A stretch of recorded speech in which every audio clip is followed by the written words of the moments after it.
এক যুবতী মারা গেল। সবাই জানাজা আর দাফনের প্রস্তুতি নিচ্ছে। ঠিক তখনই তার স্বামী চিৎকার করে উঠল, না, আমি তাকে কবর দেব না, আমি তার সাথেই কবরে যাব।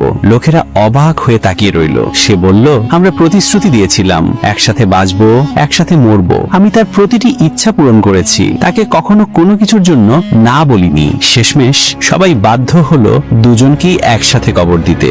রাত গভীর হলো, স্বামী ক্লান্ত হয়ে ঘুমিয়ে পড়ল। ঠিক তখনই ফেরেশতারা এলেন। তারা স্ত্রীর আমলনামা খুলে বললেন, তুমি পর্দাহীন ছিলে, নামাজ পড়নি, রিল বানিয়ে মানুষকে গুনাহে উৎসাহ দিয়েছো, তোমার ঠিকানা হবে জাহান্নাম। তারপর ফেরেশতা বললেন, এর স্বামীকেও নিয়ে চলো। লোকটা ভয়ে কাঁপতে কাঁপতে বলল, আমি কেন? আমি তো কিছুই করিনি। ফেরেশতা গর্জে উঠলেন, তুমি কেন তাকে থামাওনি? কেন বলনি এটা হারাম? কেন তাকে কখনো নামাজে ডাকোনি?